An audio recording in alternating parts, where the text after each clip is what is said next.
Well, good evening, everybody. It is, I don't even know what day it is. It's Tuesday, and I'm off this week, and everybody went to bed early because we've had a busy few days, and I was bored. So I decided I would do another live stream this week. So, I mean, lucky me. I don't know, lucky you, anybody who figures out that I'm actually on and wants to hang out with me.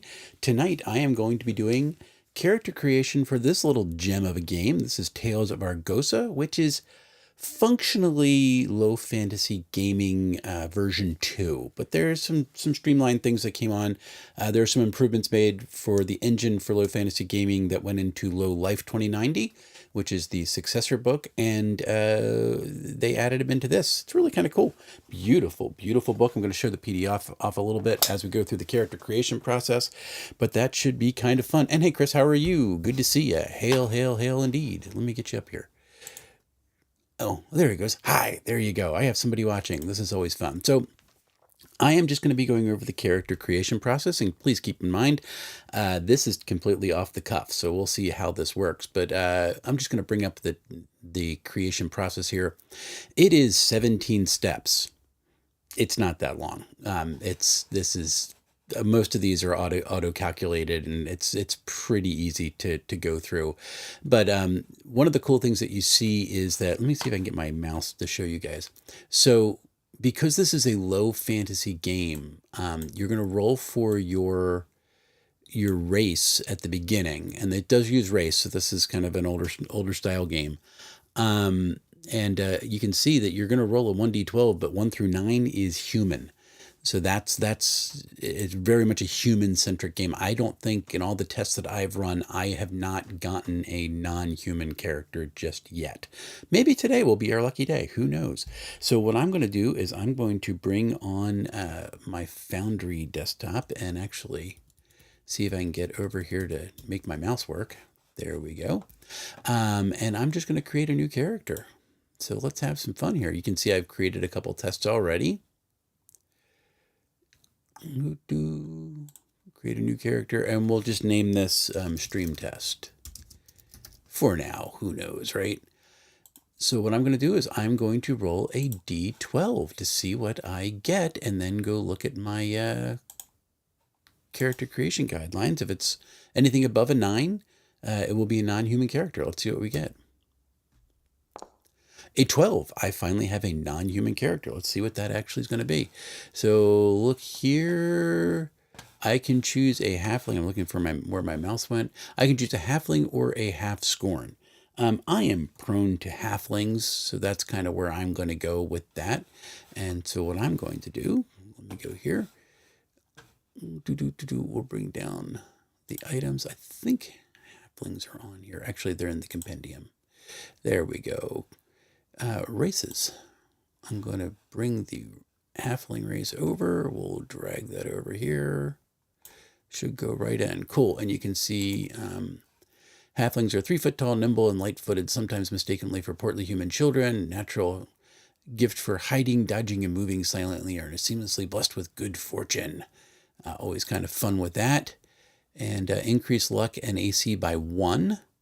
We'll see if that actually auto did. And they do have a couple of drawbacks. So the disadvantage on strength, can't wield large weapons, that sort of thing, because they're a little bit smaller physically in stature. So AC has not been increased by 1, nor has luck been. No, luck did get increased by 1 because base luck is 11. So AC needs to go up by 1.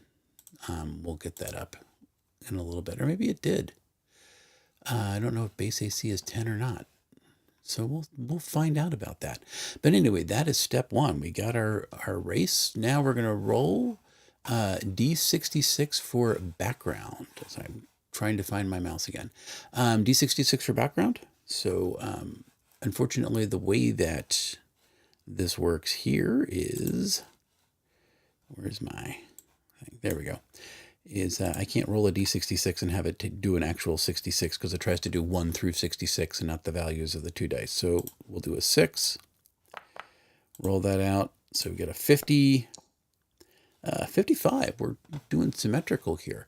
And let's look at what the background is going to be for that. So there's 33. As I try to get over to, I have to remember to go back over to my PDF. There we go. I guess I should just get the PDF viewer inside Foundry. That would make things a little bit easier. But we got 55. So background as a scribe gets +1 intelligence and general lore and parchment and ink. So that's kind of fun. So when we do our intelligence roll, we're going to automatically put a +1 in there. So let's get back over to Brave Browser and let's have some fun with this. So they have, what did I say they had? This is always fun for me, going back and forth, back and forth. They have somebody remind me, general lore and parchment and ink. There we go. General lore, parchment and ink. So we'll go up to items here, or the compendium. And there's skills. Pop that out. There we go. General lore. Close this by accident. Bonk. Yay. And we'll go to the backpack, and we're going to go to gear. See if it's in here already. Parchment. Ink. There we go. Teeny little thing. And we'll go to backgrounds. They are a scribe. Let's see what that says. Hover to enter notes. There's no information in there. Attribute bonus is +1 to intelligence. Yeah. Oh, another +1 to intelligence? Interesting. Put that over there. That's going to be the background. Yay. So we've got halfling so far. Details. Increase luck and AC by 1. Okay. So I got increased by intelligence by 1. There we go. So let's get back over to the book.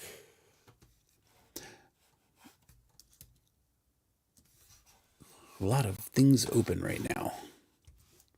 So we've done that. We're going to generate attributes, and it is 3d6 down the line. However, you need to have 1 of 13 or higher and 1 of 15 or higher. If you do not have those values in it, you get to raise any of your values up to that number.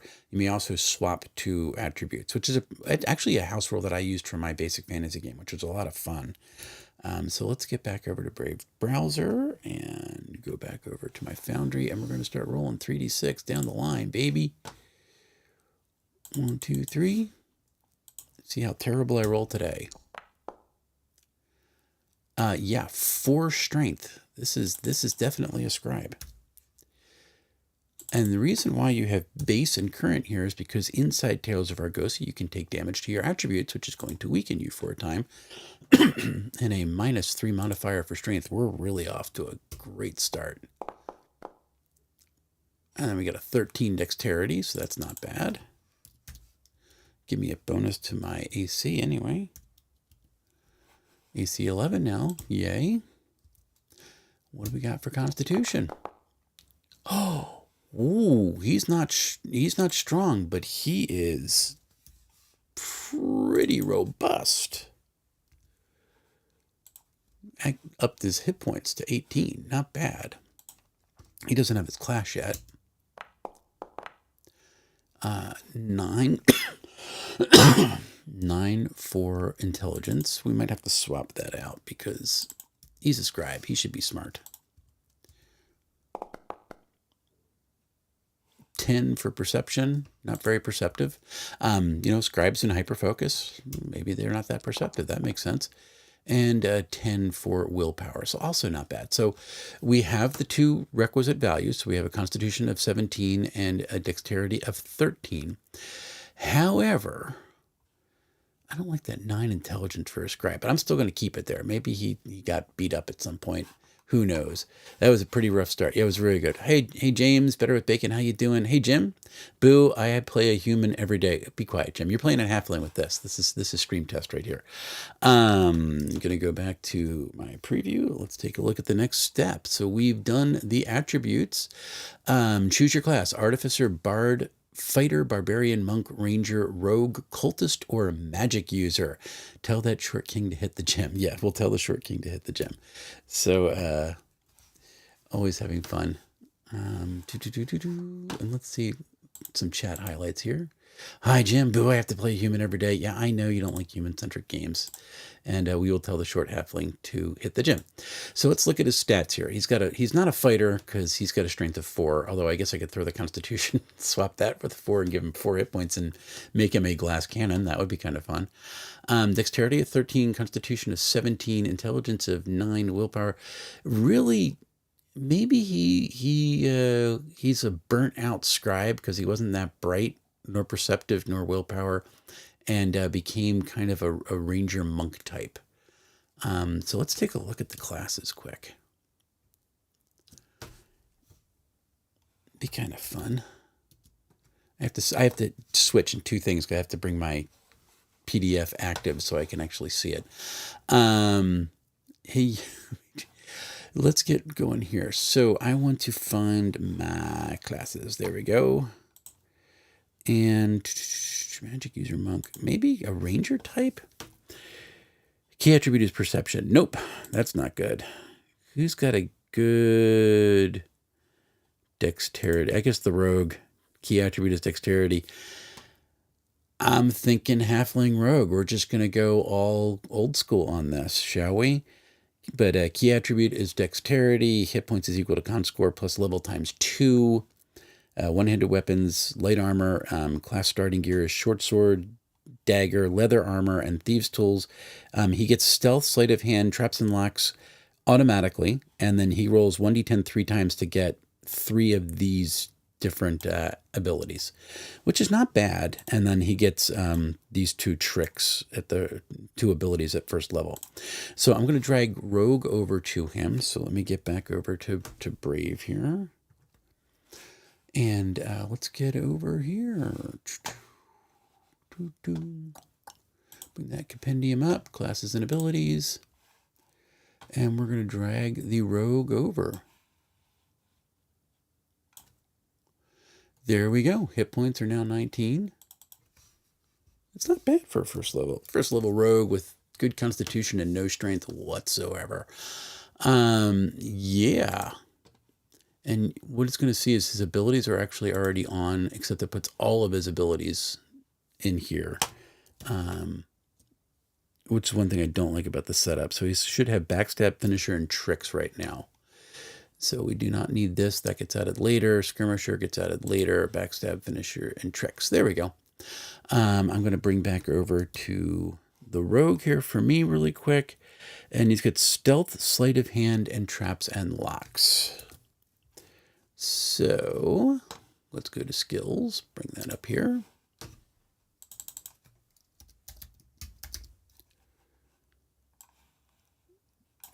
I like that he's dexterous and tough, but an utter weakling. There's some real roleplay potential in that. Very Rincewind. Yeah, but he's not as smart as Rincewind. Or no, excuse me. He's actually equally as smart as Rincewind. For some reason, I was thinking Dragonlance for some very, very strange. I was thinking Raceland. So he's got strength or stealth. Let me get back over to preview. He's got sleight of hand, traps, and locks. Okay.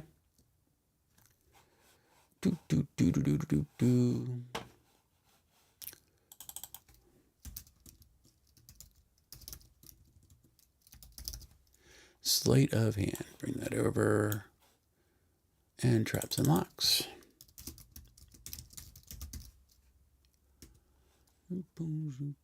Ooh, that's not in already. There it goes.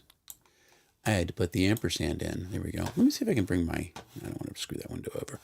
So, next time I do this, I'm putting the PDF inside Foundry. Especially this is Creative Commons, so I can do that anyway without a big problem. Because right now, we need to start rolling 1d12, because I get to roll 1d10 3 times. And I'll get an ability based on that. So I'm going to roll.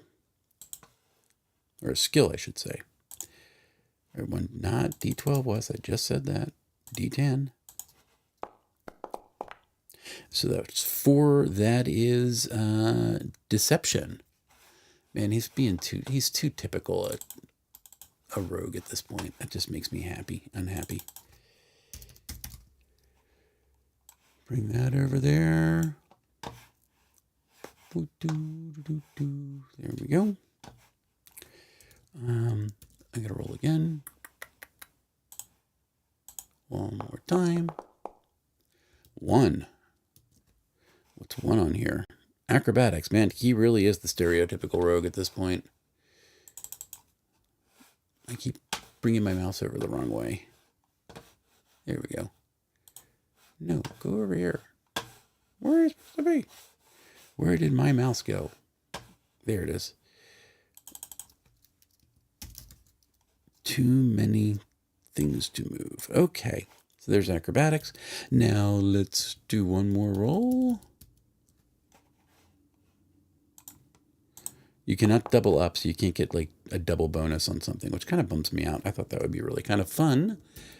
And that was a 2. So that's going to be apothecary. So a little bit different. I think you can hit on any of these things. Modify your rolls. That's for the roll there. Let's see if I can edit it. First aid. So I can actually do it first aid, which is kind of fun. That's kind of cool. I like that. That's nice. And there we go with all of that. Kind of fun. So he's got a nice set of skills going on here.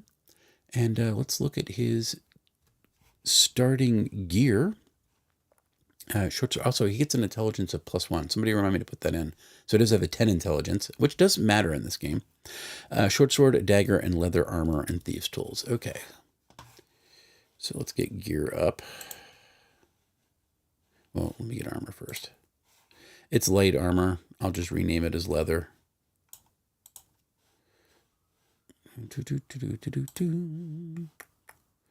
One thing I don't like is you can't just activate it from the equipment list. You actually have to go in here and do it, like edit it. So AC is now, where is AC? 12. That's not bad. Okay, and actually he gets a +1 AC for that, right? Because he's a halfling. Now we'll see what happens.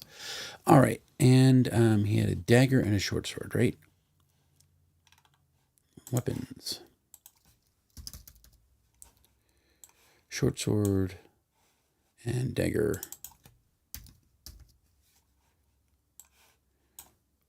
We'll make the short sword his active weapon at the time. No. Equipped. There we go. Let's get his other gear because he's got these tools. And that'll go in gear. Currently encumbered because he's only got a strength of... He's got a strength of 4. So he can't actually carry anything. He can't carry his thieves' tools. That's just absolutely amazing. 3 of 5 slots. Which one's heavy? Oh, the parchment must be. Like he can't carry gear. That's just weird. I wonder if it's a dagger is screwing him up. Let's see. Not encumbered. So the dagger was screwing him up. So he can't have 2 things. I just think he's ditching the parchment and the ink because he doesn't need that anymore for his mission in life, I think. I really don't know. What do you guys think? You're still watching this. Because he needs to actually have his coins too. So I'm going to get those up. Starting money. He doesn't have any starting money. Okay, great. That's awesome. I love it. Yep. New starting cash. That's just brilliant. This is great. What could possibly go wrong, right, guys? Oh, man. So we've done... Go here. So, and I'm losing my voice. I'm going to have to stop soon. So we've done our class and all that. So I've done luck. So you can see that luck is 11. And actually I have to put that up by 1 because that should be 12 because he is a, yeah, because he's a halfling. So let's see if I can get that up. luck. That should actually be able to go up by 1. I don't know.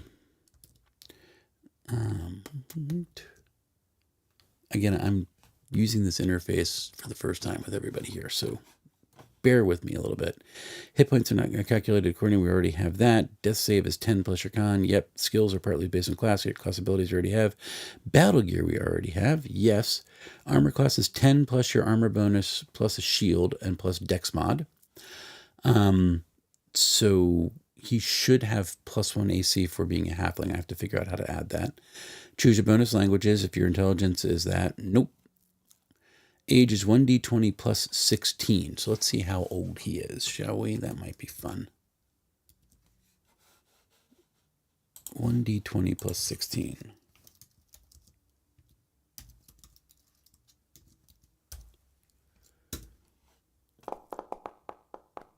So he is currently 21 years old, which is pretty young for a halfling, actually.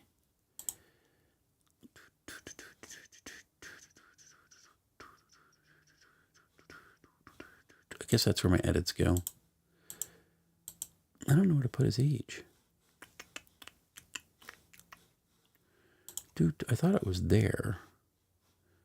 Oh, we'll just put 21.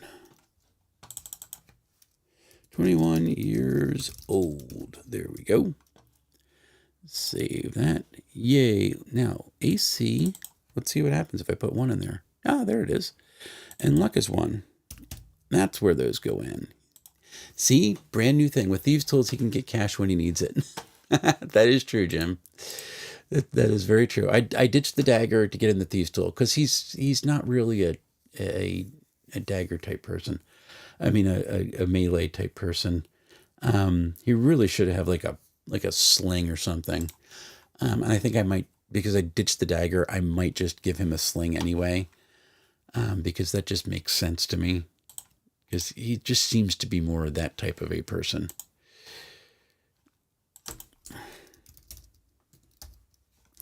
And that's what I'm going to do. Keep that in battle gear. Now, is he encumbered? He's encumbered. Oh my gosh. Oh my goodness gracious. I'm ditching the ink and the parchment. Because it's just too much. So he's got that. He's got a sling. He's got a short sword. He's got nothing else. And he cannot carry anything. Every character should have a sling. Yep, I think that's entirely correct. Every character should have a sling, which is fun. He does not want to get into melee. Range is the way for this guy. Yeah, because his short sword's not going to do much anyway. -3 damage. He can roll like max damage and only do 3 hit points of damage. So it is. Maybe should I have gotten rid of the short sword and kept the dagger? Is that more of a thing for him? That actually might be a better idea, right? Jim, I want you to play this character at some point. I think this would just be fun for you. We can leave that up in the air. I want to get back to what the next step is here. Battle gear's got it. Attack bonus is your class attack bonus plus strength modifier. Yep. Choose bonus languages. We don't have that. Age got. Name your adventurer. And then we're going to do a party bond, unless you already have one. That's on page 44. I'll take a look at that in a second. What should we name the character? That's a good question. For someone who is this kind of very robust, but I don't know what should we name? What should we name him?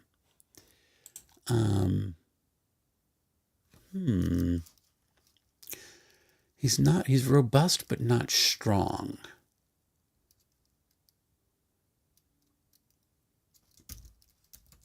I just like calling him Crony. Honest John. You want Honest John? Honest John's a wizard, but we'll call him Honest John. Just for you, Jim. Jim played a Shadow Dark wizard named Honest John who had... Was your wisdom like 5 or 4? I forget what it was. And his intelligence is 10 because he had that bonus from being a former scribe. Gave that up quick. So here's Honest John, the halfling. So this is why that intelligence of 10 instead of 9 makes sense, because a lot of people are like, well, the modifier is 0. What matters? Tales of Argosa is a roll under game. So if you were doing a intelligence check, you have to roll equal to or under your attribute score. So that gives you a 5% more chance of actually succeeding. So it goes from a 45 to a 50% chance. That's good. Yeah, his Honest John had, let me get over here, had low wisdom, high charisma, the most dangerous of characters. It was a classic character. And actually, we need to play those Shadow Dark characters again, because we had our friend Calvin, who had an elf that was convinced that trees voluntarily became furniture, which was good. And I also, Jim, I want to have you on sometime when I'm running over on Moonbeam, because I want to try to convert Honest John over to a Cypher system, because I think that would be hysterical, because we'd have to nerf that guy so bad in order to make him the same character. It would be kind of fun. But anyway, that is the process of how to create a character in Tales of Argosa. Most of the timing for that was just me navigating the fact that I'm using 2 screens, and I have my PDF and my desktop, or my my VTT are over on the other screen, and I had to keep going back and forth between the two. It's really not that hard of a process, and you get so many skills at the beginning. This essentially gives you a +1 in your roll. So let's check some of those things out as I bring my mouse over. Where did it go? There it is. So let's clear the field right here. Hey, Eric, how you doing, man? So let's try a stealth check. So that should be his dexterity, and it's going to basically give him a +1, which is essentially going to make his target 14, if I'm reading the things right. With normal, that's going to be a fail, though. The target said it was 13, which is really weird, because it should give it a +1.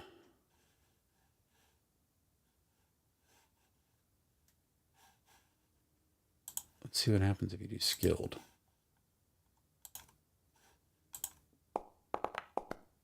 That's what I had to do. I had to put it in as skilled. Little things that you have to change to make this work. Skilled +1. So I like that it just put the +1 next to you. And this is all done by a volunteer who actually ran Tales of Argosa at EcclesiaCon this year. People had a blast with it. It was so much fun to look at. And I want to go over one of the coolest things about this game. Just give me 1 second here as I make all my stuff skilled. So now he's got, 5% chance less of killing somebody when it goes through.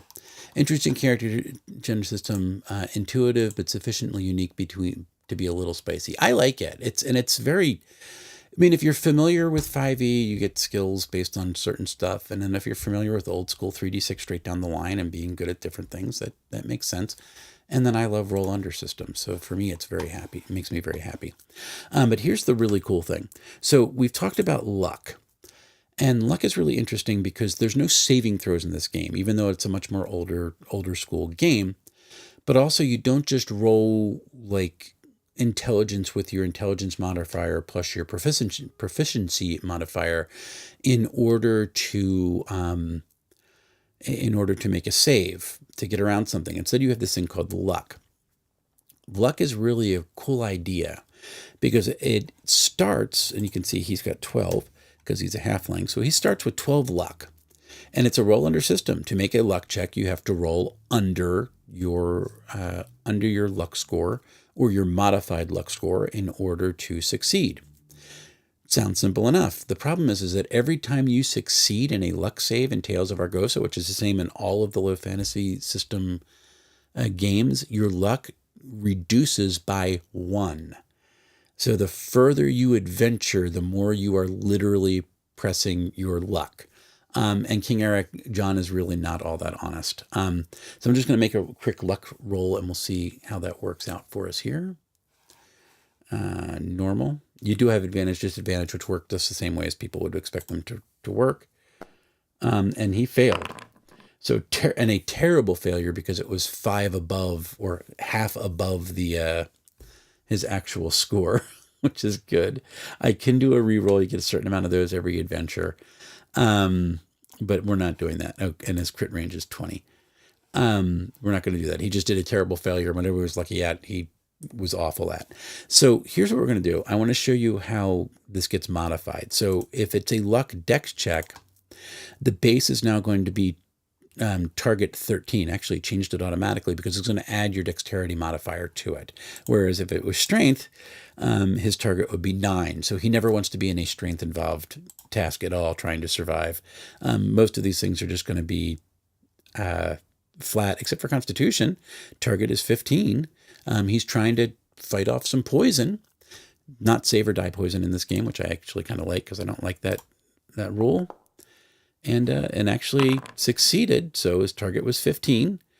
Great success was 7. Total failure was 20. Succeeded, but now look, his current luck score has gone down to 11, which means that he can try to pick the lock again and risk getting poisoned, but it's going to be much more difficult to do that, which is really cool.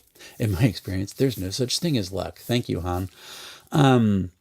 That's, for me, it's the luck mechanic and pushing your luck by going into an adventure. That's really the most fun thing for me about this game. That's what intrigues me about it, which is why I want to try to play this. The other cool thing is that rules as written is that you don't just get a good night's sleep and get all your luck back. That luck score is per adventure. So if you have an adventure that's got you're exploring this area or you have this goal to get to, however long it takes you to get to it, that's how long your luck is, you have until your luck runs out, which is really, really cool. So to me, that's really amazing. There's also a cool montage mechanic in this game. So if you want to set up a heist, you can do a whole montage thing and you have to pass all your checks in order to set things up right. And get to the next thing, and you can describe how that all works out. So little things like that are really cool. It's got a very simple mass battle mechanic where it's all focused in on the players. So if something happens, the players have to actually deal with it, and then it's all going to work to a final confrontation where the PCs are going to be center, and however many they succeed and the mass battle is going to affect how that thing works for them. So it's really a really neat system in a lot of ways. Really some cool things. So even if you're not interested in picking up this game, this is I got this through their crowdfunding. This is the print offset. You can get it for a hardback print on demand from Drive-Thru RPG right now. So you can still pick this up. Really fun game, and it looks really cool inside. So even if you're not interested in playing the game, some really cool old school art in it. And there's some really interesting things that you can just pick up and lift into other games, like that mass battle mechanic. It's got really simple naval warfare mechanics in it. Really cool stuff. But that luck mechanic, I just have to get to. So really kind of fun. And it's going to be an interesting game to play. I can show you the other character that I made here. This is Grawl Bearclaw. Wes, are you named after the famous John Wesley? So here's an interesting, Eric, you always have the interesting questions and the crazy questions. So here's the interesting thing. My two sides of the family are rather interesting. So my one side of the family, I go back to Ira Allen as far as we've tracked. Ira Allen, who's Ethan Allen's brother. That's the guy that took Fort Ticonderoga. He's one of the founders of New Hampshire, actually ended up bankrupt and is buried in Philadelphia, believe it or not. So that's one side of the family. And then my other side of the family, we need to track this down, but we think we were in Jamestown, which is just weird. It's very strange because there's a person with our last name on one of the ship's manifest that came to Jamestown, and I think it's one of the survivors. So we're going to do that genealogy soon. But then on the other side of the family, because that had nothing to do with any of this, we are related to Hans Herr. So if you are from central Pennsylvania, you know who that name is, even if you are not of the persuasion of an Anabaptist persuasion, which are Mennonite, Amish, that sort of folk. So we were hardcore Mennonites for really a very long time. Hans Herz, literally the guy that brought the Mennonites from like the Philly area and took them out to Lancaster. Like his house is preserved as a historic landmark right now. And I found this out when I was at Lancaster Mennonite High School.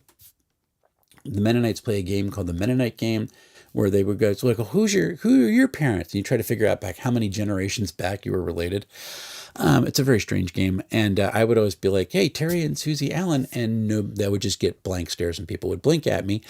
And it was fun. And then my great aunt did our genealogy and traced us back to Hans Herr. And then all of a sudden I was distantly related to half the people I went to school with. So that was kind of fun.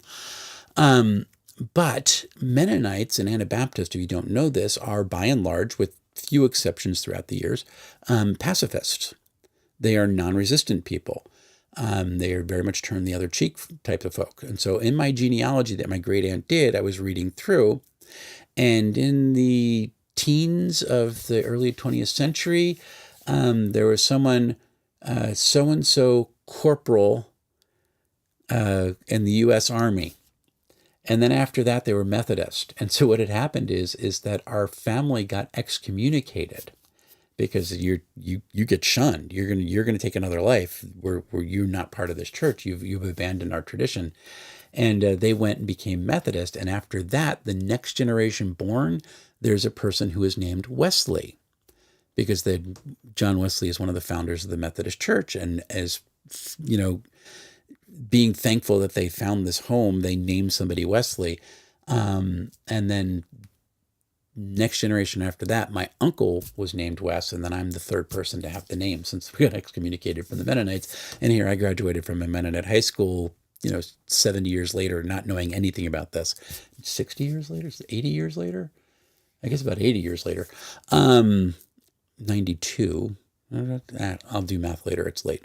But that's where I got my name. So I am roundabout way named in honor of John Wesley, which is, believe it or not. Oh, your dad went to Wesley in Connecticut. So look at there. There's a nice little roundabout thing. So there's a story about my name and the weird heritage that I come from, and why I'm probably why I'm so mentally and socially conflicted. Fun times, but this is a fun game. And I really enjoy it a lot. I've been fascinated with it ever since I got, where is my mouse? There it is. Ever since I got low fantasy gaming, I really wanted to play low fantasy and never got a chance. This came out, and now I'm really excited to try to get this to a table. I'm going to try to run it fairly soon. There's some really cool pre-written adventures. I want to convert the maps over and bring them into Foundry and try to run this for some folks, because it's such a fascinating game with some really cool mechanics. I want to see how it plays at the table. And folks had a blast with it at EcclesiaCon. Dave from Grimwood Games, who is often here in chat, he actually played a barbarian who left the party before the end of the adventure to become an actor. It was a fun time.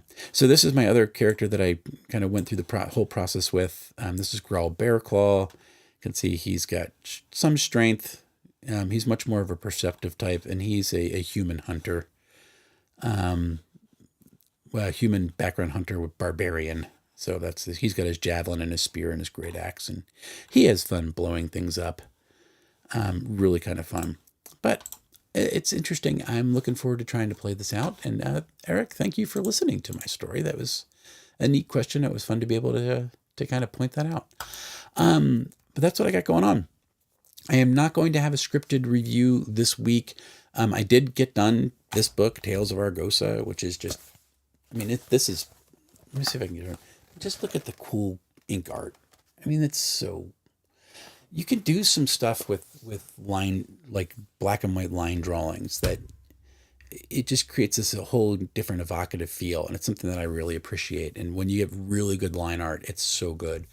So it's a beautiful book. I'm looking forward to reviewing it. I am blitzing through the end of Monty Python. I'm going to try to read that over break, and then I will write those 2 reviews and hopefully get them out. early in May, which should be good.